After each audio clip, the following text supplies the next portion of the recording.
யதா தர்ப்பண பாவ ஆபாசஹானௌ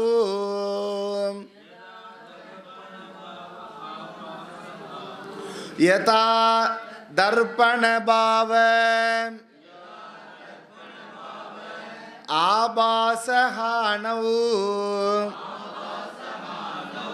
முகம் வித்யதே கல்பனாஹீனமேகம்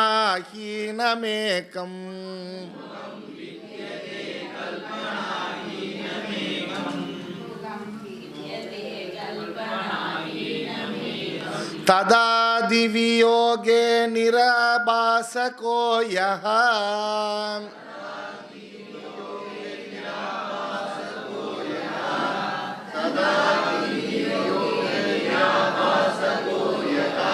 ச நித்யோ பலப்தி ஸ்வரூபோஹமாத்மா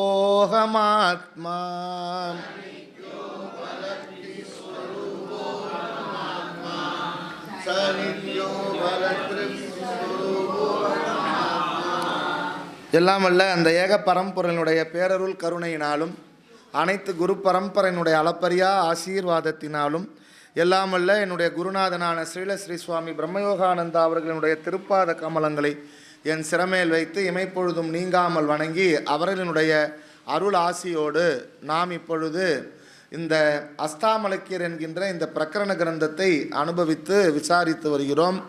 அதன் வகையிலே இப்பொழுது நாம் 4வது ஸ்லோகத்தை சிரவணித்து கொண்டு வருகிறோம். சரி, இப்போ இதில் என்ன சொல்கிறார் அப்படின்னு சொன்னால், ஸ்படிகத்தை உதாரணமாக கொடுக்குறார். ஸ்படிகத்தை உதாரணமாக கொடுக்குறார். இப்போது நம்ம ஒரு ஸ்படிகம் எடுத்துட்டோம் அப்படின்னு வச்சுக்கோங்களேன். ஒரு ஸ்படிகம் எடுத்துட்டு ஒரு கலர் பூவை அந்த ஸ்படிகத்து மணிக்கு கிட்ட வச்சிட்டோம் அப்படின்னு சொன்னால், அந்த மணி எந்த கலரில் ஒரு பூவை அந்த மணிக்கு பின்னாடி வச்சோமோ அந்த மணியினுடைய கலர் போலவே முழுமையாக அந்த பூவினுடைய கலர் போலவே அந்த மணியினுடைய பிரகாசமானது விளங்கும். இப்போ நீ பிளாக் கலர் பூ வச்சனா என்ன கலரில் இருக்கும்? சிவப்பு கலர் வச்சா சிகப்பு கலராக தெரியும். யாராவது ஸ்படிகம் வச்சுருந்தா போட்டு காமிக்கலாம் உங்களுக்கு. ஓகே, இல்லை. ஸோ இது சிகப்பு நிறம். அதுபோல் இது ஒவ்வொரு நிறத்தில் இது படைஞ்சிருக்கு. அப்படின்னா அந்த ஸ்படிகத்தில் இருக்கிற இப்போ இந்த ஸ்படிகம் எப்படி இருக்குது? கலர் வெள்ளை இல்லை, கலர்லெஸ்ஸாக இருக்குது. வெள்ளையாக இருக்குது, கலர்லெஸ்ஸாக இருக்குது. இப்போ இதுக்கிட்ட இப்படி வச்சிட்ட உடனேயே இது கலர் எப்படி இப்போ உங்களுக்கு பிரகாசிக்குது? ஆரஞ்சு கலராக பிரகாசிக்குது. இப்படி இது பிரகாசிக்கிறதுனால, ஆரஞ்சு கலராக பிரகாசிக்கிறதுனால இந்த ஸ்படிகத்தினுடைய தன்மை ஏதாவது மாறி இருக்கா? மாறவே இல்லை, அது கலர்லெஸ்ஸாக தான் இருக்குது. இப்படி எப்படி இது கலரோட காமிக்குதோ அந்த கலராக காமிக்கிறதோட பேர் உபாதி. சரி, இந்த ஸ்படிகம் உண்மையில் சிவப்பு நிறமோ மஞ்சள் நிறமாகவோ கிடையாது. இது எப்படி இருக்கு? அது அதனுடைய தர்மத்தில் கலர்லெஸ்ஸாக அது இருக்கு. அது கலர்லெஸ்ஸாக எப்படி இருக்கோ அது போல் எந்த கலருக்கு பின்னாடி அது வச்சு காமிக்கிறோமோ அந்த கலரின் தர்மத்தை இது பண்ணுது, காமிக்குது. ஸோ ஸ்படிகம் பிரதிபிம்பிக்கும் தன்மை உடையது. இது இது இப்பொழுது இந்த உபாதின்னு சொன்னல, எது உபாதின்னு இப்போ நான் சொன்னேன்? இதை இப்படி காமிக்குது. இதோட கலரோடு சேர்ந்து இங்கே ஒரு தோற்றம் ஒன்று ஏற்படுது இல்லை? அந்த கலர், இந்த ஸ்படிகம் கலர் மாறாமல் இருக்குது. மாறாமல் இருந்தாலும், அதனுடைய தன்மை மாறாமல் இருந்தாலும் இந்த ஆரஞ்சு கலரை அனுசரித்து அதனுடைய தர்மத்தை இது வாங்கி இதுவும் ஆரஞ்சு கலராக காமிக்குது. அப்படி பொய்யாக ஆரஞ்சு கலராக காமிக்கிறது பேர் உபாதி. அப்படி இந்த ஆத்மாவுக்கு இந்த உடம்பு என்னது? உபாதி. மனசு உபாதி. அப்புறம் என்னுடைய இந்திரியங்கள், அதுக்கப்புறம் இந்த உலகத்தில் இருக்கிற விஷய சுகங்கள் எல்லாம் என்னது? உபாதி. Very good. தேர்ஃபோர் இப்போ இதில் உபாதி நம்ம சொல்லிட்டும் போது ஆத்மாவின் சைத்தன்யம் இந்த சைத்தன்யம் பிரதிபிம்பிக்கிறது. அந்த பிரதிபிம்பம் எப்பேற்பட்டது? உண்மையா பொய்யா? பொய், அது மித்யா. தேர்ஃபோர் இதில் ரெண்டு தத்துவம் உள்ளது. ஆத்மா, மற்றொன்று சூக்ஷ்ம சரீரம். இதில் ரெண்டு தத்துவம் இருக்கு. ஒன்று ஆத்மா, இன்னொரு சூக்ஷ்ம சரீரம். இந்த சூக்ஷ்ம சரீரத்தில் உள்ள சிதாபாசம் பொய்யாக இருக்கலாம். எப்படி? இது எப்படி பார்க்கும் பொழுது இது கலர் வேற, அதனுடைய கலரை எடுத்து காமிக்குதோ எப்படி பொய்யோ அது போல மனம் சிதாபாசனும் பொய்யாக இருக்கலாம். இந்த சூக்ஷ்ம சரீரம் சத்தியமா மித்தியாவான்னு ஒரு கேள்வி. நம்ம பொய்ன்னு எடுத்துட்டோம், அது பொய்யிலே பிறந்து பொய்யிலே வளர்ந்து பொய்யாவே காட்சி அளிக்கிறதுனால அது நம்ம பொய்ன்னு எடுத்துட்டோம். இதில் மொத்தம் 3 விஷயம் இருக்குது. ஒன்று, திருப்பி இப்போ கண்ணாடி எக்ஸாம்பிள் காமிக்க போகிறார். ஒன்று கண்ணாடி இருக்குது, ரெண்டாவது முகம் இருக்குது, இன்னொன்று கண்ணாடிக்கு உள்ளே இருக்கிற முகம்னு ஒன்று இருக்குது. 3 இருக்குது. ஒன்று கண்ணாடி இருக்குது, இன்னொன்று முகம்னு ஒன்று இருக்குது, இன்னொன்று கண்ணாடிக்கு உள்ளே இருக்கிற முகம்னு ஒன்று இருக்குது. இதில் கண்ணாடிக்கு உள்ளே இருக்கிற முகம் பொய்யா உண்மையா? பொய். கண்ணாடி அப்போ எப்பேற்பட்டது? உண்மையா பொய்யா? உண்மை தானே. இவர் ஒத்துனார் கண்ணாடி உண்மை, நீங்களும் எல்லாம் ஒத்துக்கணும். ஏன்னா உண்மையாக இருக்கிற கண்ணாடியில் தான் நம்ம உண்மையான இருக்கிற முகத்தை பொய்யா பார்த்துன்னு இருக்கோம். கரெக்டு தானே? Very good. ஸோ கண்ணாடி எப்படிப்பட்டது? அதுவும் உண்மை. நீங்கள் ஒத்துண்டா மாதிரியே சொல்கிறார் அவரும். இந்த இடத்துல கண்ணாடி அப்படின்ற ஸ்தானத்தில் உள்ள, நம்ம ஏற்கனவே பார்த்தோம் ஃபர்ஸ்ட் இதுலேயே, கண்ணாடிக்கு நிகராக சூக்ஷ்ம சரீரமும், உண்மை முகத்திற்கு நிகராக ஆத்மாவும், பொய்யான முகத்திற்கு நிகராக சிதாபாசனும் நம்ம பார்த்தோம். இந்த இடத்துல உண்மையான ஒத்துன்னு இருக்கீங்க எல்லாரும். இந்த இடத்துல கண்ணாடியில் ஸ்தானத்தில் இருக்கிற சூக்ஷ்ம சரீரம் உண்மை அப்படின்னு வரும்பொழுது நம்ம ரிஃப்ளெக்ஷன் மீடியம்னு எதை சொன்னோம்? கண்ணாடி ரிஃப்ளெக்ஷன் மீடியம் சூக்ஷ்ம சரீரம். அதில் இருக்கிற சிதாபாசன் என்னது? ஆபாசம். அது ரிஃப்ளெக்ஷன் கான்சியஸ்னஸ். அப்போ எது ஒரிஜினல் கான்சியஸ்னஸ்? ஓசி ஆத்மா. இது நல்லா புரியுது இல்லை? சரி, ஓகே. இந்த கண்ணாடிக்கு உதாரணமாக தந்திருக்கிற அந்த கண்ணாடி எப்பேற்பட்டது அப்படின்னா, அந்த கண்ணாடி மித்யா. சூக்ஷ்ம சரீரம் எப்பேற்பட்ட, நம்முடைய சூக்ஷ்ம சரீரம் இந்த மனசு எப்பேற்பட்டது? மித்யா. ஏன்? அதால் தனியாக செயல்பட முடியாது. அது இன்னொன்னத்தை சார்ந்து இருக்கு. எதை ஆசிரித்து இருக்கு? ஆத்மாவை சார்ந்து இருக்கு. அதனால் அது மித்யா. தேர்ஃபோர் கண்ணாடியும் பொய், கண்ணாடிக்குள் உள்ள முகமும் பொய்.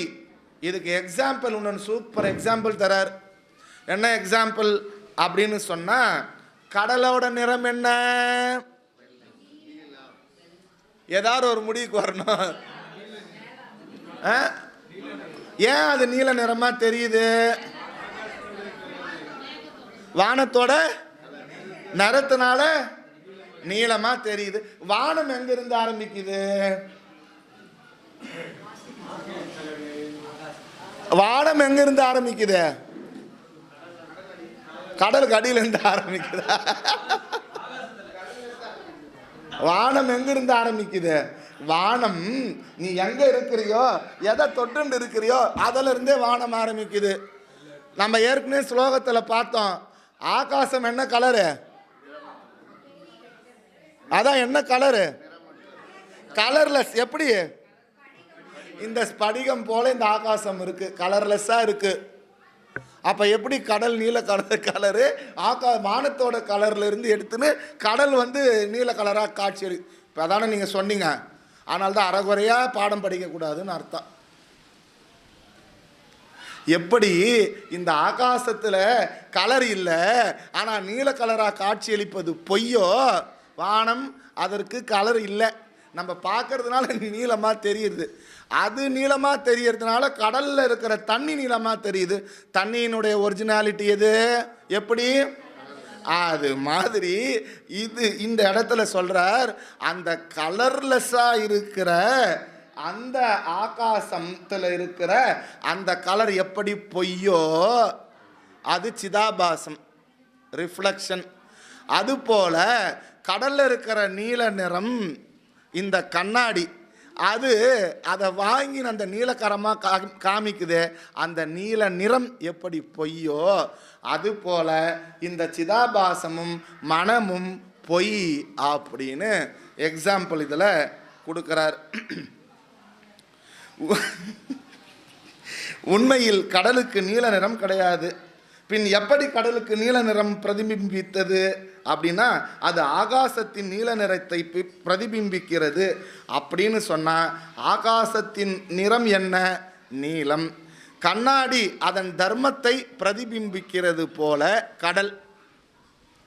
நெக்ஸ்ட், ஆகாசத்தின் நீல நிறம் சத்தியமா மித்தியாவான்னு கேட்கும் போது நீங்கள் எல்லாம் ஒத்துண்டீங்க. ஆகாசத்திற்கு நிறம் கிடையாது, அந்த நீல நிறமானது பொய். தேர்ஃபோர் பொய்யான நீலத்தை பொய்யான இந்த கடல் பிரதிபிம்பிக்கிறது. கடலில் உள்ள நீலமும் பொய், கடலின் பிரதிபிம்பிக்கும் ஆகாசமும் அதன் நிறமும் பொய், ஆகாசத்தினுடைய நிறமும் பொய். அதே போல சூக்ஷ்ம சரீரம் பொய், அதன் பிரதிபிம்பிக்கும் சிதாபாசனும் பொய். அந்த கருத்து இங்கு கூறுகிறார். எதில்? 4வது ஸ்லோகத்தோட சாரம். மனமும் இந்திரியமும் இவைகள் மித்யா. இதுதான் நம்முடைய புருஷார்த்தமே, இதில் தான் நம்ம லட்சியமே வைக்கணும். ஆனால் இதில் தான் நம்முடைய புருஷார்த்தமே டோட்டலாக இருக்குது. இதில் தான் நம்ம போராட வேண்டி இருக்கு. இதில் தான் நம்ம போராட வேண்டியதே இருக்கு. உடல், மனம், இந்திரியங்கள் இவைகளை சத்தியம் என்று நாம் நினைத்திருப்பதால் எப்படி சத்தியம் நினச்சுன்னு இருக்கோம்? கடலோட கலர் நீலம், வானத்தோட கலர் அப்படின்னு நினைச்சுன்னு இருக்கிற மாதிரி இந்த உடல், மனம், இந்திரியம் இவைகள் சத்தியம் என்று நாம் நினைப்பதால் நமக்கு என்ன அதனால வந்திருக்க? ஞானம் வரல, சம்சாரம் வந்திருக்கு, துக்கம் வந்திருக்கு, பந்தம் வந்திருக்கு. நம்முடைய மனம் மித்யா என்ற கருத்து இந்த இடத்தில் சொல்லப்படுகிறது.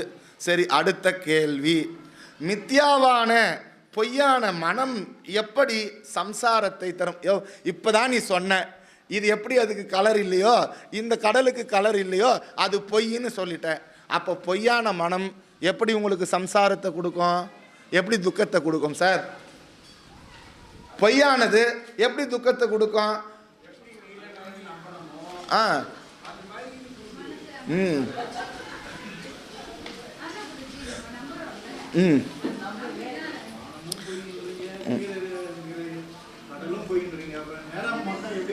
ஆமாம், அதுக்கு நிறைய எக்ஸாம்பிள் கைவல நவநீதத்தில் இருக்கு. மலடி சேய் முயலும் கோடு பீனமாம் தரிபுமானில் இப்பிரபஞ்சம் எல்லாம் பொய்யே. முயலுக்கு கொம்பு இருக்கு, மலடி சேய், அவ பேரே மலடி, அவளுக்கு போய் குழந்தை இருக்குன்னு சொன்னா நம்ம இது பண்ண முடியுமா? வானம் மெய், வானத்தை நம்ம மெய்ன்னு நினச்சின்னு இருக்கோம், அதுவும் பொய். வானம் மெய், கயிற்றில் பாம்பு, மலடி சேய், முயலின் கோடு, முயலுக்கு கொம்பு இருக்கு, பீனமாம் தருபுமானில் இப்பிரபஞ்சம் எல்லாம் பொய்யே. நம்ம வானத்தில் மேகத்தில் அழகாக ஒரு மான் ஓடுற மாதிரி தெரியுது, கொஞ்ச நேரம் கழிச்சு இப்படி திரும்பி பார்க்கறதுக்குள்ள அது கலைஞ்சி போயிடுறது. அது எப்படி பொய்யோ, வீணமாம் தரிபுமானில் இப்பிரபஞ்சம் எல்லாம் பொய்யே. ஞானம் மெய் மகனே. எந்த ஞானம்? சநித்யோ பலப்தி ஸ்வரூபோஹமாத்மா. அந்த நித்திய, அந்த கதவு மட்டும் கொஞ்சம் சாத்திடுங்க.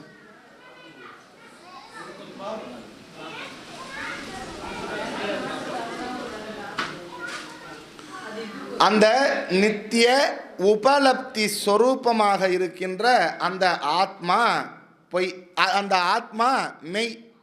தேர்ஃபோர் இந்த பொய், இந்த மனம், மித்யாவான பொய்யான மனம் எப்படி சம்சாரத்தை தரும்? எல்லாம் பொய்ன்னு பொத்துண்டி நீங்க. அப்போ மனசு எனக்கு ரொம்ப கஷ்டமாக இருக்கு, இனிமேல் சொல்ல மாட்டீங்கல்ல? சொல்லுவீங்க சொல்லுவீங்க. மித்யாவான பொய்யான மனம் எப்படி எனக்கு சம்சாரத்தை தரும்? பொய்யான கயிற்றில் எப்படி நம்மை கட்ட முடியாதோ, ஒரு பொய்யான கயிறு இருக்கு, அதில் உங்களை நான் கட்டி வச்சிடறேன்,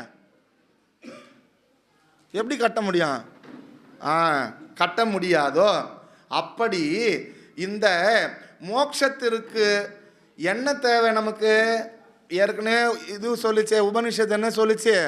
உனக்கு நான் தத்துவமசி அப்படின்ற ஒரு வார்த்தையை, ஒரு வாக்கியத்தை தரேன், அதில் இருக்கிற ஞானத்தை நீ பெற்றுக்கொண்டு. அப்போ மோட்சத்துக்கு எது தேவை? ஞானம் தேவை.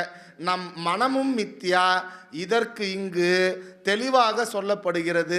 மீண்டும் ஒரு உதாரணம். யதா தர்ப்பண அபாவே, எப்படி கண்ணாடியை நீக்கிவிட்டு கண்ணாடியானது நீக்கப்பட்டு விட்டால் என்ன ஆகும்? ஆபாசஹா ஹானவு, கண்ணாடிக்குள் இருக்கின்ற முகத்திற்கு ஹானி, நாசம் வரும். அதுவும் இல்லை, கண்ணாடி இல்லாத பொழுது கண்ணாடிக்குள்ள உள்ள முகம் இல்லாமல் சென்று விடுகிறது. கடலை உதாரணமாக கொடுத்தாரா? கண்ணாடியே இல்லை அப்படின்னு சொன்னால் முகம் எங்கேருந்து வரும்? அதை தான் சொல்கிறார். பிறகு என்னவாக இருக்கிறது? முகம் வித்யத்தே, வெறும் முகம் மட்டும் இருக்கிறது, வெறும் ஒரிஜினல் ஃபேஸ். எதுக்கு எக்ஸாம்பிள்? ஆத்மாவுக்கு எக்ஸாம்பிள். எப்படிப்பட்ட முகம்? கல்பனா ஹீனம். கல்பனானா கற்பனை, ஹீனம்னா இல்லை, தேர்ஃபோர் தோற்றமற்றது. எந்த கற்பனை தோற்றமும் இல்லாத முகம் இருக்கும். எத்தனை முகம் அங்கே இருக்கு? ஒரே முகம்தான் இருக்கு. நிறைய கண்ணாடி இருந்தால் தான் நிறைய முகம் இருக்கும். இருக்கிறது ஒரே முகம், ஒரிஜினல் ஃபேஸ் ஒன்னே ஒன்று, ஏகம். அதற்கு முன்னாடி எத்தனை முகம் இருக்கிறதோ, எத்தனை கண்ணாடி இருக்கிறதோ அத்தனை முகம் இருக்கும். கண்ணாடி இல்லாத பொழுது தர்ப்பண அபாவே, கண்ணாடி நீக்கிவிட்டால் கண்ணாடியிலே இல்லாதது போல பொய்யான முகம் தோன்றவே தோன்றாது, அது மாத்திரம்தான் இருக்கும். சூக்ஷ்ம சரீரமே உண்மையில் இல்லை. அப்படி சூக்ஷ்ம சரீரத்தில் சிதாபாசன் பிரதிபிம்பிக்கப்படும் பொழுது அந்த சூக்ஷ்ம சரீரமே பொய் என்றால் சிதாபாசனும் பொய், அதுவே மித்யா. ஆகவே சிதாபாசனும் மித்யா. ஃபர்ஸ்ட் வரி உதாரணம். கண்ணாடி இல்லாத பொழுது ஆபாசமும் இல்லாத முகம் எப்படி உள்ளதோ, கல்பனா ஹீனம் என்றால் எந்தவித தோற்றமும் இல்லாத முகம் எப்படி உள்ளதோ. மூன்றாவது வரி ததா அவ்விதம் திவி யோகே, தினா புத்தி, சூக்ஷ்ம சரீரம், வியோகா அப்படின்னா அதுவும் நீக்கப்பட்டது. தர்ப்பண அபாவே திவி யோகா, அதுவும் பொய்யான பொழுது அங்கு என்ன இருக்கும்? நிராபாசக யக, ஆபாசம் அற்று யார் சிதா, இந்த யார் ஆபாசம் இல்லைன்னா யார் அங்கே இல்லைன்னு அர்த்தம்? சிதாபாசன் இல்லாமல் எந்த ஒரு தத்துவம் உள்ளதோ சக, அந்த தத்துவம் நித்திய உபலப்தி சொரூபகா அகம் ஆத்மா, அது நானாக இருக்கிறேன். தேர்ஃபோர் கண்ணாடி நீக்கி அதனில் உள்ள முகம் பொய், தேர்ஃபோர் மனமும் பொய், மனதில் உள்ள சிதாபாசனும் பொய். பிறகு உண்மை என்ன? எது நிராபாசக, ஆபாசமற்றதாக எது உள்ளதோ அப்படிப்பட்ட நித்திய உபலப்தி சொரூபகா அகம் ஆத்மா என்று ரெண்டாவது ஸ்லோகத்தை நம்ம பார்த்தோம்னா, நான் நான் என்கின்ற சொல்லுக்கு அகம் ஆத்மா என்பது பொருள்.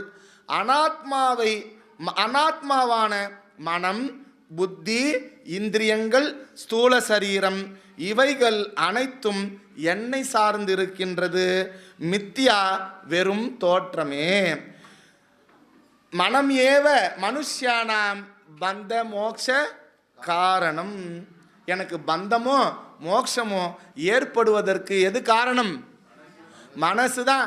அந்த மனசை வச்சு தான் நான் மோட்சம் அடைய முடியும். அந்த மனசுனால தான் நான் பிறவியான அந்த பந்தத்தையும் அடைய முடியும். மனமே உனக்கு உபதேசம் இதே. உபதேசம் யாருக்கு? சிதாபாசனுக்கா இல்லை இந்த ஒரிஜினல் இருக்க இந்த உடம்புக்கா? எதுக்கு? மனசுக்கு தான் உபதேசம், சிதாபாசனுக்கு தேவைப்படாது.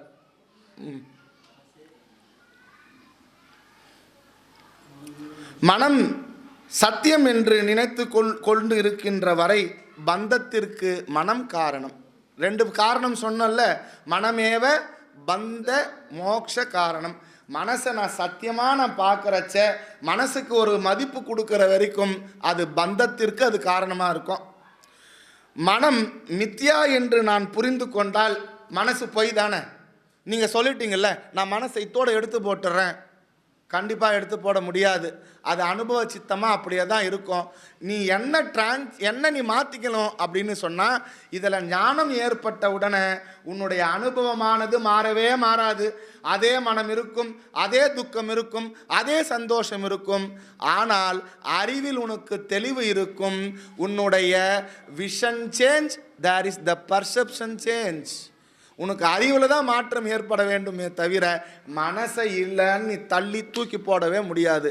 அதனால தான் சமகா தமகா உபரமகா திதிக்ஷா ஸ்ரத்தா சமாதானம் அப்படின்னு இந்த 6 விஷயத்தை சேர்த்து கொடுத்து ஐயே மெத்த சுலபம் ரமணர் பாடுறார்.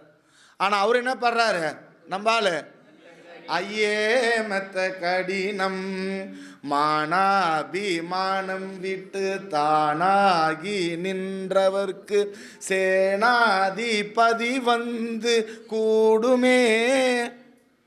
அப்ப நம்ம என்னென்னலாம் விடணும், நம்முடைய மனதில் மேல் வைத்திருக்கின்ற அபிமானத்தை நீக்க வேண்டுமே தவிர மனதின் அனுபவத்தை நீக்கவே கூடாது. அப்படி நான் நீக்கிறேன் நம்ம ஏதாவது முயற்சி பண்ணோம்னா, நம்ம ஒரு ஒயிட் பேப்பர் பெருசாக எடுத்து வச்சு அதில் நான் முட்டாள் இப்பேற்பட்ட முயற்சியை செய்ய போகிறேன்னு எழுதி வச்சுட்டு உக்காந்துடலாம். ஏன்னா நீ லாஸ்ட்டாக இருக்கிற வரைக்கும் மனசு இருந்துட்டே தான் இருக்கும். இதில் நீ பண்ண வேண்டியது என்ன அப்படின்னா, அந்த மனமானது பொய்யை உண்மை என்று நம்பிக்கொண்டும் உண்மையை பொய் என்று நம்பிக்கொண்டும் இருக்கின்றபடியினால் நீ நம்பிக்கொண்டிருப்பது பொய்தானே தவிர உண்மை இல்லை. உண்மை இது என்று அந்த மனதிற்கு புரியும் வரை நாம் பந்தத்தில் இருக்கின்றோம்.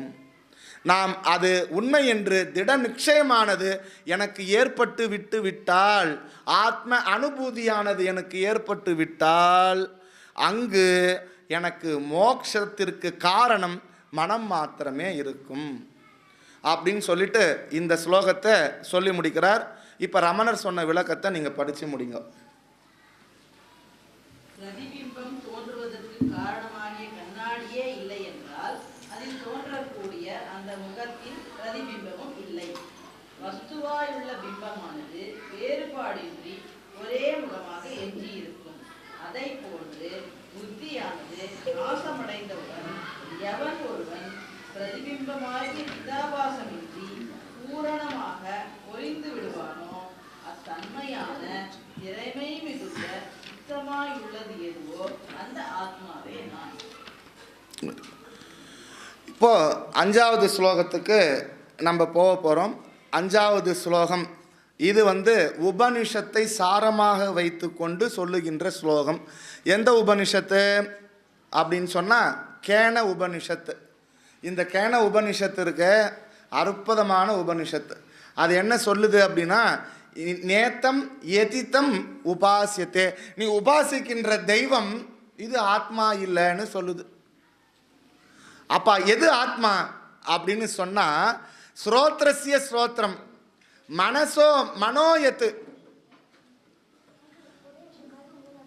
மனசோ மனோயத்து, அதுக்கப்புறம் வாச்சோக வாச்சம், பிராணஸ்ய பிராணக, சக்ஷுஷோ சக்ஷுஹு, எது கண்ணுக்கு கண்ணாக, எது காதுகளுக்கெல்லாம் காதாக, எது பிராணனுக்கெல்லாம் பிராணனாக, எது ஒன்று இந்த மனதிற்கெல்லாம் மனதாக இருந்து கொண்டு இயக்குகின்றதோ அது நீ வணங்குகின்ற உபாசனைக்கு உரிய அந்த தெய்வம்.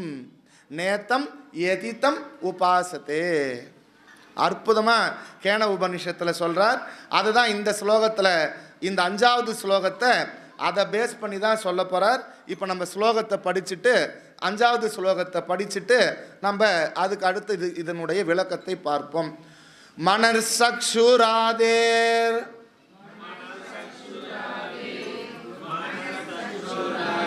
வியக்தஸ்வயம் யஹ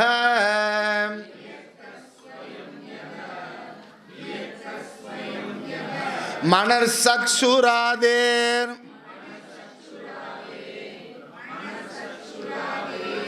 மனசக்ஷுராதிஹி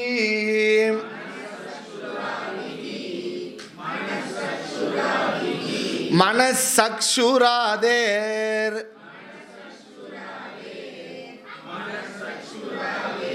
அகம் யஸ்வரூபஹ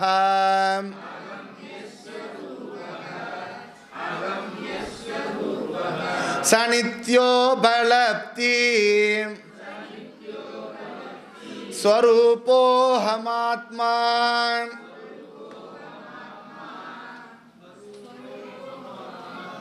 இப்போ நான் ஃபுல்லாக படிக்கிறேன், அதுக்கப்புறம் பதவிச்சாரம். மனசக்ஷுராதேர் வியக்தஸ்வயம் யஹ மனசக்ஷுராதேர் மனசக்ஷுராதிஹி மனசக்ஷுராதேர் அகம் யஸ்வரூபஹ சநித்யோ பலப்தி ஸ்வரூபோஹமாத்மா. இப்போ நான் முன்னாடியே இதை பற்றின முழு விஷயமும் சொல்லிட்டேன். மனசக்ஷுராதேர் மனசக்ஷுராதிஹி. இது கேன உபனிஷத்தினுடைய 3 வரிகளில் மிகவும் அழகாக குறிப்பிட்டு விடுகிறார் இந்த அஸ்தாமலக்கியர். 3 வரியில் டோட்டல் கேன உபனிஷத்தை முடிச்சிட்டார். என்ன அப்படின்னா இதில் என்ன தெரியுது அப்படின்னா அஸ்தாமலக்கியர் உபனிஷத்தெல்லாம் தெரிஞ்சு வச்சிருக்காருன்னு புரியுறது. அவர் பேசாத குழந்தை, பேசுறதே இல்லை, பேசாத ஆள் எப்படி அவர் இதை படிச்சிருப்பார் அப்படின்னா பல ஜென்மாந்திரங்களாக ஜென்மமாக அவர் படித்து வச்ச ஞானமானது, அவர் கேட்ட அந்த விஷயமானது என்ன ஆகும்? நீ படித்த படிப்பு காற்றுல போவாது, திருடனால நெருப்பால அந்த அறிவு. அது எந்த ஞானம்? இந்த உலகாயத ஞானம் இல்லை, இந்த மெய்ஞானம் உனக்கு. இதெல்லாம் கிருஷ்ணரும் சொல்றாரு. இதை தொடர்ச்சியாக யாரு பண்ணிட்டு நடுவில் அவன் உயிர் விடுவானே ஆனால் அவன் மீண்டும் யோக பிரஷ்டனாக பிறப்பான்னு சொல்றார். அதுக்கு கிருஷ்ணர் அத்தாரிட்டி கொடுக்கிறார். அதே அத்தாரிட்டி தான் இங்கேயும் அஸ்தாமலக்கியர் நமக்கு கொடுக்கிறார். நான் ஏற்கனவே இந்த உபனிஷத்தெல்லாம் எனக்கு தெரியும், தெரிஞ்ச காரணத்தினால இதை உனக்கு போட்டு காமிக்கிறேன்னு நம்மளுடைய ஆதிசங்கரருக்கு காமிக்கிறார். ஸோ மனசக்ஷுராதே ஹே வியுக்த ஸ்வயம் யஹ. ஃபர்ஸ்ட் லைன் யஹ எந்த ஆத்மா ஸ்வயம் தானாகவே தன்னுடைய நிஜஸ்வரூபத்தில் எப்படி இருக்கு? மனசக்ஷுராதேஹ வியுக்தஹ மனம் இந்திரியங்களில் இருந்து வியுக்தஹ பிரதக் பூதஹ வேறாக இருக்கின்றது. அந்த கதவு சாத்திட்டிங்கன்னா நல்லா இருக்கும். எனக்கு கொஞ்சம் சவுண்ட் ஒரே டிஸ்டர்பன்ஸாக இருக்கு. இல்லை அவங்க பசங்களை எல்லாரையும் அனுப்பிச்சிடுங்க சாப்பிட்டு.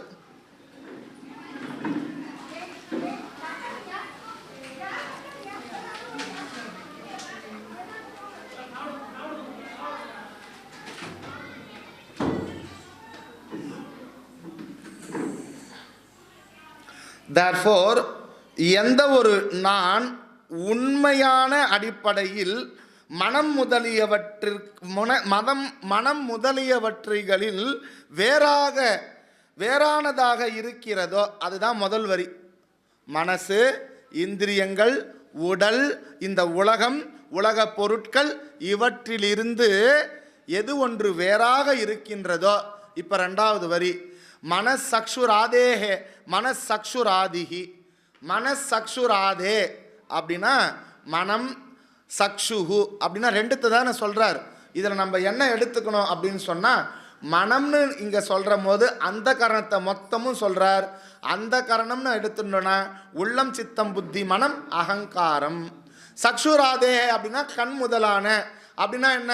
சப்த, ஸ்பரிச, ரூப, ரச, கந்தம். இது எல்லாத்தையும் சேர்த்து இதெல்லாம் என்னது? இது ஞானேந்திரியம். இது அந்த கரணம். இது எதனுடைய பேஸ்? இது எந்த தத்துவம்? இது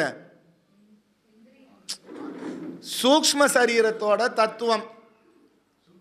19 தத்துவத்தில் இதெல்லாம் மனசு, அந்த கரணங்கள். மனசக்ஷுராதிஹி இவைகள் எல்லாம் மனதிற்கு எது மனதிற்கும் கண்ணுக்கும் எது மனதாகவும் கண்ணாகவும் எது இருக்கின்றதோ, மனசோ மனோயத் ஸ்ரோத்ரஸ்ய ஸ்ரோத்ரம் சக்ஷுஸ்ய சக்ஷுஹு, மனதிற்கு மனதாகவும் கண்களுக்கு கண்களாகவும் இருக்கின்றது யாரோ. பிறகு உபனிஷத் வாக்கியம், மனசக்ஷுராதேஹே அகம்யஸ்வரூபஹ, மனம் முதலானியவற்றிற்கும் மனமாகவும் கண்கள் முதலானியவற்றிற்கும் கண்ணாகவும் யார் இருக்கிறாரோ, கண் மனம் முதலியவற்றிற்கு அகம்யஸ்வரூபஹ, இந்த கண்ணு இந்த மனம் இந்த இந்திரியங்கள் எல்லாம் எதனால் அடையப்பட முடியாதோ. எப்படி? முகத்தின் கண் கொண்டு காணும் தீனர்கள் அகத்தின் கண் கொண்டு காண்பதே காட்சி. நீ இந்த ரெண்டு கண்ணால் ஆத்மாவை பார்க்கவே முடியாது, இந்த ரெண்டு காதால் ஆத்மாவை. அதனால தான் ஸ்ருதி கூட ஒரு இடம் வரைக்கும் தான் வந்து ஹெல்ப் பண்ணும், குரு கூட ஒரு இடம் வரைக்கும் தான் வந்து ஹெல்ப் பண்ண முடியும். அதுக்கப்புறம் உள்ளுக்குள்ள நீ தான் அதை வந்து நீ வந்து அறிய முடியும். அப்போ இதில் என்ன சொல்கிறாரு, எது மனம் இந்திரியங்களால் அடையப்பட முடியாதோ, மனசாலையும் இந்திரியத்தினாலையும் எதனால் அடையப்பட முடியவில்லையோ, மனம் முதலியவற்றை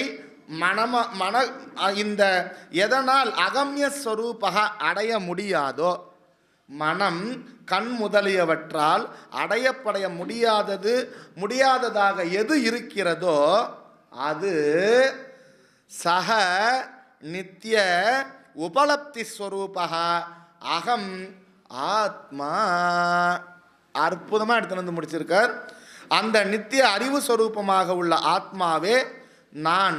இப்போ திருப்பி ரெண்டாவது வரியை இப்போ விசாரம் பண்ண போகிறோம். மனசக்ஷுராதேஹே வியுக்த ஸ்வயம் யஹ, மனம் இந்திரியங்களுக்கு வேறாக நான் ஆத்மா இருக்கிறேன். இதனால் என்ன பலன்? மனம் இந்திரியங்களில் நான் வேறாக இருக்கின்றேன் என்றால் மனம் இந்திரியங்களின் தர்மங்கள் என்னை சாராது. அப்படின்னா என்ன? இங்கே நான் பார்த்தோம், இங்கே வந்து நம்ம பார்த்தோம், பார்க்கும்போது என்ன இதில் வந்தது, இதோடைய கலர் இது எடுத்துன்னு வெளியே இருக்கிற மாதிரி தெரிஞ்சுது, உண்மையில் இது எதையும் சாரவில்லை. அப்படி இந்த ஆத்மா மனம் இந்திரியங்கள் இவற்றில் ஊடுருவி இருந்தாலும் ஒரு பொழுதும் மனதாலோ இந்த இந்திரியத்தாலோ அந்த ஆத்மாவை பார்க்க முடியாது. பார்க்க முடியாது மாத்திரமில்லை, அடைய முடியாது.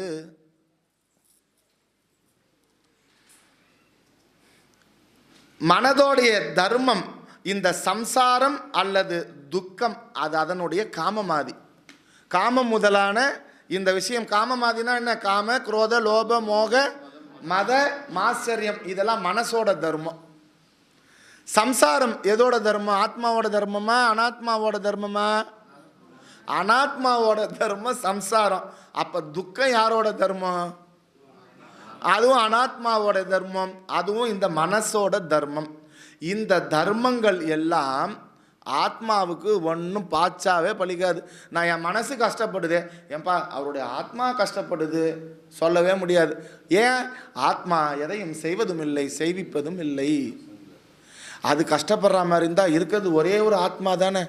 நம்ம இத்தனை பேர் கஷ்டத்தை அது எப்படி தாங்கும்?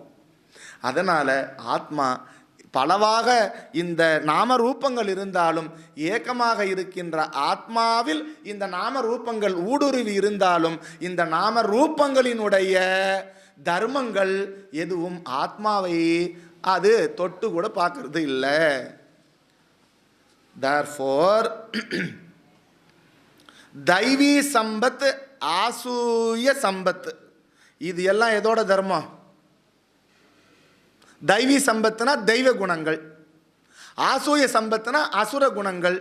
தைவி சம்பத்துனா என்ன? வேல்யூஸ் ஆஃப் வேல்யூஸ் நம்ம படிப்போம், அப்பப்போ சொல்லுவோம். கிருஷ்ணர் சொல்லியிருக்கார், அமானித்வம் அதம்பித்வம் அகிம்சா சாந்தி ரார்ஜவம் ஆச்சாரியோபாசனம் சௌச்சம். அது மாதிரி இதெல்லாம் என்ன? இது இதெல்லாம் மனசோட தர்மங்கள். அப்ப தெய்வீ சம்பத்து அது எதோட தர்மம்? அசுர தர்மங்கள் எல்லாமே நான் கெட்டவன், எனக்கு காமம் இருக்கு, குரோத லோப மோக மதம் ஆச்சரியம், இது எல்லாம் அசுர சம்பத்து. சம்பத்துனா சொத்து, மனசோட சொத்து. அப்ப இது எதோட சொத்து? இதுவும் மனசோட சொத்து. ஆத்மாவுக்கு இவன் நல்லவன், இவன் கெட்டவன், இவன் எனக்கு வேண்டியவன், அவன் எனக்கு வேண்டாதவன், இவன் எனக்கு வேண்டும், அவன் எனக்கு வேண்டாம் அப்படின்ற தர்மம் மனசுக்கு இருக்கிற தர்மம் மாதிரி ஆத்மாவுக்கு எந்த தர்மமும் கிடையாது.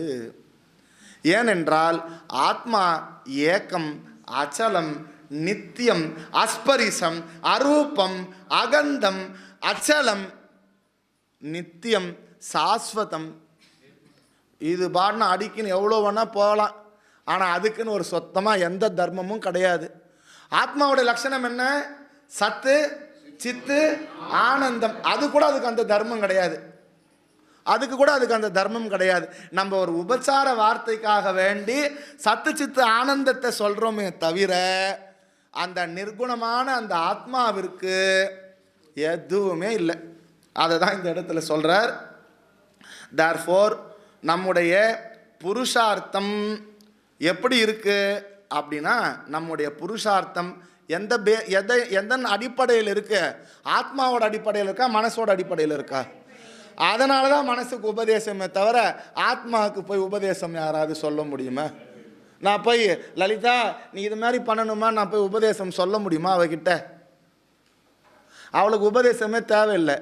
அவ எப்பேற்பட்டவர்? தர்மா அதர்ம விவர்ஜிதா, சிருஷ்டிகத்ரி, பிரம்ம ரூபா, கோப்தா கோவிந்த ரூபிணி. அவ அது மாத்திரம் இல்லை, தியான தியாத்ரு தேய ரூபா. அப்பேற்பட்டவளுக்கு நான் என்னத்தை நான் போய் சொல்ல முடியும்? அங்கே வேலையே இல்லை. ஆத்மாவுக்கு உபதேசமே தேவையில்லை, மனசுக்கு தான் உபதேசம் தேவை. தேர்ஃபோர் சங்கத்தில் இருந்து விலகி அசங்கத்திற்கு சித்தத்திற்கும் இந்த சம்சாரத்திற்கும் இந்த சம்பந்தத்திலும் ஆரம்பிக்கிறது ரெண்டு விஷயம். ஒன்று, இது சங்கம். இந்த மனசு, இந்த உலக விஷயங்கள், இது எல்லாம் ஒன்றா சங்கமாக ஆகிறச்சே அங்கே பிரச்சனை. ஒருத்தர் இருந்தால் அங்கே ஏதாவது பிரச்சனை இருக்குமா? ஒருத்தருக்கு மேலே இருந்தால் தான் அங்கே அவர் நல்லவர், இவர் கெட்டவர், இவர் என்ன இப்படி பண்ணுறார், அவர் அப்படி பண்ணுறார், இதெல்லாம் பிரச்சனை. ஆத்மா எப்படி இருக்கு? ஒரே ஆளாக இருக்கு, அத்வைத பொருளாக இருக்கு. அப்பேற்பட்ட அந்த இரண்டற்ற அந்த ஆத்மாவுக்கு எந்த பிரச்சனையும் இல்லை. அது அசங்கமாக இருக்கின்ற காரணத்தினால் இந்த மனசில் என்ன இருக்கு? நிறைய சங்கம் இருக்கின்ற காரணத்தினால் அதற்கு சம்சாரம் இருக்கிறது. தேர்ஃபோர் சம்சாரம் ஆரம்பிக்கும் இடம் மனசுக்குள்ள. சம்யக்கு பத்தியத்தே சம்பந்தம், நன்கு பந்தப்படுத்தும் இந்த சம்யக்கு அப்படின்றது நன்கு பத்தியத்தே அப்படின்னா பந்தப்படுத்தும். அசங்கஹ இந்த பந்தத்தில் இருந்து விடுதலை அடைதல். ஃபர்ஸ்ட் வரி, மனம் இந்திரியங்களில் இருந்து எது உண்மையான சொரூபம், அந்த சொரூபம், அந்த நான் இந்த மனம் இந்திரியங்களுக்கு வேறாக இருக்கிறேன். ஏன் மனம் இந்திரியம் மட்டும் சொன்னால் நாம் மனம் இந்திரிய ஸ்தூல சரீரத்தை தான் நான் நான் நான் என்று நினைத்து கொண்டுள்ளோம். மீதமுள்ள எல்லாம் நான் என்று கூறுவது இல்லை. இதை போய் நான் கூற முடியுமா? இல்லை இதை போய் நான் போய் கூற முடியுமா? எதை நான் கூற முடியும்? I am the body, I am the mind, I am the census. இதை மாத்திரம்தான் நான் சொல்ல முடியும். இதை தவிர்த்து இது நான். இப்போ நீங்கள் கட்டின்னு இருக்கீங்களே இந்த புடவெல்லாம் நானா? இல்லை. வீட்டில் வளர்க்குறீங்களே நாய்க்குட்டிலாம் நானா? அப்போ வீட்டுக்காரெலாம் நானா? அப்போ நான் போட்டிருக்கிறேன் இந்த கம்பல் நானா? இல்லை. நான் எதை சொல்கிறேன்? இந்த பாடியை சொல்கிறேன், இந்த மனசை சொல்கிறேன், இந்த இந்திரியங்களை சொல்கிறேன். மற்றது எல்லாத்தையும் என்னன்னு சொல்கிறேன்? அதுக்கு நான் அப்படின்ற இன்னொரு என்டைட்டில் கொடுத்து இது நான், இது என்னுடையதுன்னு சொல்கிறோம். இது என்னுடைய கம்பல், என்னுடைய காது, என்னுடைய நாய்க்குட்டி, என்னுடைய வீட்டுக்கார். தேர்ஃபோர் இந்த மனம் இந்திரியங்கள் இந்த மனம் இந்திரியங்களிடம் இருந்து எந்த உண்மையான சொரூபமானது அந்த நான் வேறாக இருக்கின்றேன். ஏன் அப்படின்னு சொன்னால், இதெல்லாம் இப்போ நம்ம சொன்ன காரணத்தினால மீதமுள்ள இருக்கிற எல்லாவற்றையும் நான் நான் என்று சொல்லாத காரணத்தினால் ஏன் அப்படி சொல்கிறோம் அப்படின்னா, அதுக்கு ஒரே ஒரு காரணம், இந்த மனமானது அபிமானத்தை வைத்து கொண்டிருக்கின்ற காரணத்தினால். முக்கிய விஷயம் அபிமானம். அபிமானம் விட்டு அபிமானம். ஏன் இந்த ஆத்மாவானது ஜாக்கிரத அவஸ்தையில் இந்த உடலின் மீதும் மனதின் மீதும் இந்த உலக பொருட்களின் மீதும் அபிமானம் வைக்கின்றது. இந்த உடல் மீது இந்த ஜீவனின் மீது அபிமானம் வைக்கின்ற அந்த ஆத்மாவிற்கு பெயர் என்ன? யாரு? விஸ்வன். இந்த கனவு உலகத்தில் கனவிலும் இந்த மனதின் மீதும் இந்த கனவு காண்கின்ற ஜீவனின் மீதும் அபிமானம் வைத்திருக்கின்ற அந்த ஆத்மாவிற்கு பேர் என்னது? தைஜசன். ஆழ்நிலை உறக்கத்தில் அந்த அஞ்ஞானத்தில் அபிமானம் வைத்திருக்கின்ற அந்த ஆத்மாவுக்கு பேர் என்ன? பிராஞ்ஞ. ஆனா அபிமானம் சேஞ்ச் ஆகுது, ஆத்மா சேஞ்ச் ஆகிருக்காதுல? இல்லவே இல்லையே. ஆத்மாக்காக ஸ்தூல சூக்ஷ்ம காரண சரீராத் வெதிரிக்தா. அதை தான் இங்க சொல்றார். மனசக்ஷுராதி இவைகளில் இருந்து நான் வேறுபட்டவன். ஓகேவா? அதுக்கு அடுத்த லைன் என்ன? பஞ்சகோஷ அதீதஹாசன். அன்னமய பிராணமய மனோமய விஞ்ஞானமய ஆனந்தமய இவைகளுக்கு எல்லாம் நான் வேறானவன். அதுக்கப்புறம் என்ன? அவஸ்தாத்ரய சாட்சி. அவஸ்தாத்ரய சாட்சினா என்னது? 3 அவஸ்தைகள், ஜாக்கிரத்து சொப்ன சுசுப்தி. இந்த 3 அவஸ்தைகளுக்கும் வேறானவன். இந்த 3 அவஸ்தையில அபிமானம் வைத்த அந்த ஆத்மாவிற்கு விஸ்வன் தைஜசன் பிராஞ்ஞன்னு பேரு. அப்ப எடுக்க வேண்டியது எதை எடுக்கணும்? பிராஞ்ஞனை எடுக்கணுமா ஆத்மாவை எடுக்கணுமா? ஆத்மாவை எடுக்க முடியாது, பிராஞ்ஞனை எடுக்க முடியாது. எரியறத இழுத்துட்டா கொதிக்கிறது நின்றுடும். அபிமானத்தை எடுத்துட்டா மாத்திரம் போதும். Therefore, இதில் என்ன சொல்ல வரார் அப்படின்னா, பொய்யான உபாதியை நாம் நம்மிடம் இருந்து வேறுபடுத்தின காரணத்தினால், உபாதி அப்படி வேறுபடுத்தினால் மோட்சம் என்ற பலன் கிடைக்கும், சம்சார விடுதலை நமக்கு கிடைக்கும். எப்ப? இந்திரிய மனங்கள் இவைகளில் இருந்து வேறுபடுத்தினால். 2வது வரி. பல கருத்துக்களை நாம் பெறலாம். ஃபர்ஸ்ட் கருத்து ஃபர்ஸ்ட் வரியை நிலைப்படுத்துகிறது. ஃபர்ஸ்ட் வரி என்ன கருத்தோ அதற்கு வேறாக உள்ளது. மனதிற்கு மனம், இந்திரியங்களுக்கு இந்திரியம். இது எதை ஊர்ஜிதம் செய்கிறது என்றால், முதல் வரி மனம் இந்திரியம் சரீரம் இவைகளை காட்டிலும் நான் வேறானவன் வேறுபட்டவன். 2வது வரி மனம் இந்திரிய ஸ்ரோத்ரம் இவைகளுக்கு மனமாகவும் இந்திரியங்களாகவும் நான் இருக்கின்றேன். 2வது வரி. ஸோ ரூப திருஷ்யம். அடுத்தது மனம் வெளியே ஒரு பொருளை பார்க்கிறது, மனம் பொருள்களில் இருந்து வேறானது. நம்ம எப்பயுமே சொல்லுவோம்ல, நம்ம இதுவில் கூட படித்தோமே திருக்க திருஷ்ய விவேகத்தோட சாந்தி பாடம். ரூபம் திருஷ்யம் லோச்சனம் திருக்கு தத்ருஷ்யம் திருக்து மானசம் திருஷ்யாதி விருத்தய சாட்சி திருக்யேவனத் திருஷ்யதே. அதை தான் இந்த இடத்துல எடுத்துன்னு வரார். மனம் வெளியே ஒரு பொருளை பார்க்கிறது. டைரக்டாக மனசு பார்க்கல, மனசா பார்க்குது. இந்திரியங்கள் மூலயமா வெளியே இருக்கிற விஷய பொருட்களை மனமானது ஸ்வீகரித்து கொள்ளுகிறது. மனம் டைரக்டாக பார்க்கல.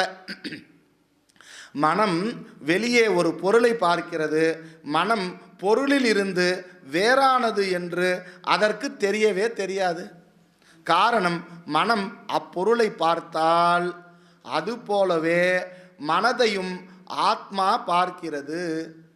அதனால் மனமும் ஆத்மாவிலிருந்து வேறுபடுகின்றது. நான் இதை ஒரு பொருளாக நான் பார்க்குறேன், இது நானா? இது நான் இல்லை. அப்போ இது என்னிலிருந்து வேறானது. அதுபோல மனமும் ஆத்மாவை பார்க்கின்றபடியினால் ஆத்மாவிலிருந்து மனம் வேறானது. அப்படி சொல்லக்கூடாது. மனதிலிருந்து ஆத்மா வேறானது. ஆத்மா நான் மனதையும் இந்திரியங்களையும் உடலையும் பார்ப்பதால் இவைகள் என்னால் பார்க்கப்படுவதால் மனம், இந்திரியம், உடல் இவைகள் நான் அல்ல. வெளிப்பெயர்களை மனம் வெளி பொருட்களை மனம் பார்ப்பதால் நான் அல்ல என்று சொன்னால் மனமாகிய உள்ள நான் பார்த்தால் நீ நான் அல்ல என்று ஆத்மா சொல்லலாம்ல. அதை தான் இங்கே அஸ்தாமலக்கியர் சொல்றார். அந்த ஆத்மாவாக இருந்து கொண்டு இந்த மனம் சக்ஷுராதிகள் எல்லாம் நான் அல்ல அப்படின்னு சொல்லி மனசஹ மனஹ, மனசுக்கு மனம் என்றால் மனதை ஆத்மா பார்ப்பது என்று அர்த்தம். கண்ணுக்கு கண் என்றால் இந்திரியத்தை, அதாவது இந்திரியமான கண்ணை பிரகாசப்படுத்துகிறதுன்னு அர்த்தம். ஆத்மா டைரக்டாக பார்க்கல, கண்ணுக்கு கண்ணா அது இல்லை. ஏன்னா அது எதையும் செய்வது கிடையாது.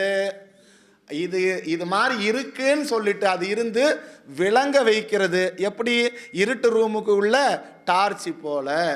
இது எப்படி விளங்குது?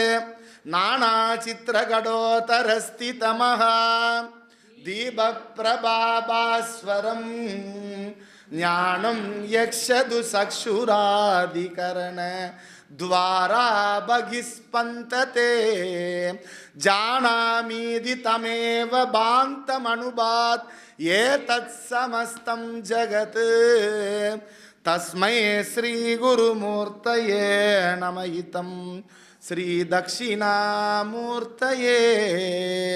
ஒரு பானை, அந்த பானையை ஒரு ரூமில் எடுத்துன்னு போய் வச்சு அதுக்கு ஒரு ஓட்டை 5 ஓட்டை போட்டு அதுக்குள்ள ஒரு அகல் தீபம் ஏத்தனா அந்த 5 வழியா எப்படி பிரகாசமானது வெளியே போறதோ அதுபோல இந்த பானைக்கு உள்ள இருக்கிற இந்த 5 துவாரங்கள் வழியாக சப்த ரூப ஸ்பரிச ரச கந்தம் என்று சொல்லக்கூடிய இந்த இந்திரியங்கள் வழியாக இந்த ஆத்மாவானது மனதின் மூலமாகவும் மனதில் இருந்து இந்திரியங்கள் மூலமாகவும் இது வெறும் சாட்சி மாத்திரமாக இருந்து கொண்டு இந்த உலகத்தை பிரகாசிக்க வைத்து கொண்டு இருக்கிறது.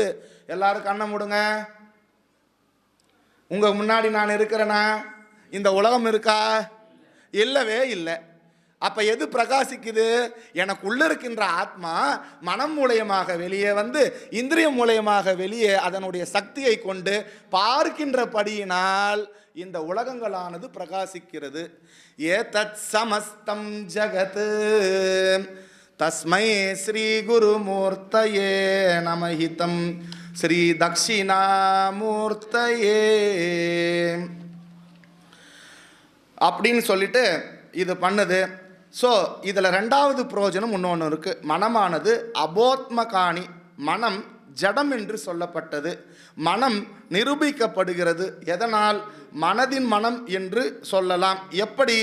மனதிற்கு மனம் என்ற தன்மை எதனால் வருகிறதோ அது ஆத்மா.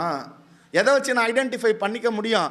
என்னுடைய ஆத்மா சாட்சியாக இருந்து கொண்டு, நம்ம காலில் கூட பாடினோம், நல்லவர்க்கெல்லாம் ஒன்று மனசாட்சி ஒன்று தெய்வத்தின் சாட்சி அம்மா. அப்ப அந்த உள்ள இருக்கிற அந்த சாட்சி அது உள்ளுக்குள்ள இருந்து மனசாட்சியா அது வெளியே பிரவாகமா அது வெளியே வருது. அதனால் அது மனசுக்கு மனமாக இருக்கின்றது, காதிற்கு காதா இருக்கின்ற தன்மை. இது எல்லாமும் இந்த அறிவு தத்துவம் அது சுயமாக, இது எதுவுமே இந்த மனசு சுயமா செய்யறதே கிடையாது. ஏன் அது சுயமா செய்யறது இல்லைன்னா அது கடன் வாங்கின பிரதிபிம்ப சைத்தன்யத்திடம் இருந்து அது பிரகாசிக்கின்றபடியினால் இவை எல்லாமே ஆத்மாவை சார்ந்தது. ஓகே, இப்ப 3வது வரியில மனசக்ஷுராதேகே, மனம் இந்திரியங்கள் கண் முதலியவற்றினால் அகம்ய ஸ்வரூபக கம்யக அப்படின்னா அடைவதுன்னு அர்த்தம், அகம்யகனா அடையப்படாததுன்னு அர்த்தம். அடையப்படாத ஸ்வரூபம். உபனிஷத் இப்படி சொல்வதால் என்ன பிரயோஜனம்? மனதாலும் இந்திரியத்தாலும் ஆத்மா அறியப்பட முடியாது என்று உபனிஷத் கூறுவதால் பிரயோஜனம். ஆத்மா அவிஷய, ஆத்மா ஒரு திருஷ்யமாக பார்க்கப்படுகின்ற ஒரு பொருள் அல்ல. ஆத்மாவை இந்த கண்ணால பார்க்கப்படுகின்ற பொருள் அல்ல. எனவே அது ஒரு விஷயம் அல்ல. It is not a object, it is a subject. அது தேர்ஃபோர் உலக விஷய பொருட்கள் அனைத்தும் மனதாலும் இந்திரியத்தாலும் அறியப்பட முடிகின்றது. ஆனால் மனம் இந்திரியம் ஒரு பொழுதும் ஆத்மாவை விஷயமாக அறிய முடியாது. அது ஒரு விஷய பொருள் இல்லை. ஆத்மா பிரமாண அகம்யம். தேர்ஃபோர் ஆத்மா அப்ரமேய. அப்ரமேய ஸ்வப்பிரகாசா மனோவாசா மகோச்சர. லலிதா சகஸ்ரநாமம். அப்ரமேய ஸ்வப்பிரகாசா. ஆத்மா எப்பேற்பட்டது? ஸ்வப்பிரகாசம், அப்ரமேயம். அது பிரமாணங்களுக்கெல்லாம் அப்பாற்பட்டது ஆத்மா. மனோ வாச்சாம கோச்சரா. மன வாக்குகளுக்கு அது அகோச்சரம். அப்பேற்பட்ட லலிதாவை காலில் நம்ம விழுந்து கும்பிட்ட தப்பா என்ன? ந வித்யதே விஷய யஸ்ய சக ஆத்மா. எனக்கு விஷயம் இல்லை, யார் என்னை பார்க்கவில்லை, நானும் யாரையும் பார்க்கவில்லை. எனக்கு விஷயமே இல்லை, நான் யாரையும் பார்க்கல, யாரும் என்னை பார்க்கவே முடியாது. நான் இருக்கிறேன்ல, அந்த உணர்வை உங்களால் மாத்திரம்தான் உணர முடியும்.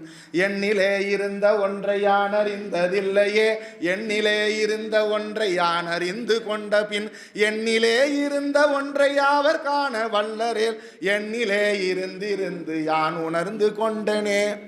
நீயதேது நானதேது நடுவில் நின்றதேதடா, கோணதேது குருவதேது கூறிடும் குலாமரே, ஆவதேது அழிவதேது அப்புறத்தில் அப்புறம், ஈனதேது ராம ராம ராமா என்ற நாமமே.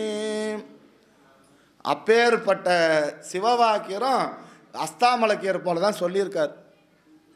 உருத்தரித்த நாடியில் ஒடுங்குகின்ற வாயுவை கருத்தினால் இருத்தியே கபாலம் ஏற்ற வல்லிரேல், விருத்தரும் பாலராவிர் மேனியும் சிவந்திடும், அருத்தரித்த நாதர் பாதம் அம்மை பாதம் உண்மையே. அப்பேற்பட்ட பாதம் அது. எப்பேற்பட்ட பாதம்? ஆடிய பாதம், நின்றாடிய பாதம், மன்றாடிய பாதம். அப்பேற்பட்ட அந்த பாதம் அது எதனாலும் பார்க்க முடியாது, அது எதையும் பார்ப்பது இல்லை. தேர்ஃபோர் நான் யாரையும் பார்க்கவில்லை, எனக்கு விஷயமே கிடையாது, என்னையும் யாரும் பார்க்க முடியாது. ஸோ இந்த கேன உபனிஷத் மொத்த கருத்தும் இதில் வருகிறது. டோட்டலாக இந்த ஸ்லோகத்தில் என்ன கொடுக்கப்பட்டு இருக்கிறது என்று சொன்னால், தேர்ஃபோர் அப்படிப்பட்ட அவ்விஷயமாக இருக்கின்ற சக நித்திய உபலப்தி ஸ்வரூபமாக இருக்கின்ற ஆத்மா அகம், அது நானாக இருக்கின்றேன் அப்படின்னு சொல்லிட்டு இந்த ஸ்லோகத்தை திருநிறைவு செய்கிறோம். ஓம் பூர்ணமத பூர்ணம் இதம் பூர்ணாத் பூர்ணமுதச்யதே பூர்ணஸ்ய பூர்ணமாதாய பூர்ணமேவாவசிஷ்யதே. ஓம் சாந்தி சாந்தி சாந்தி. ஹரிஹி ஓம். ஸ்ரீ குருப்யோ நமஹ. ஹரிஹி ஓம். மூர்த்தி எல்லாம் வாழி,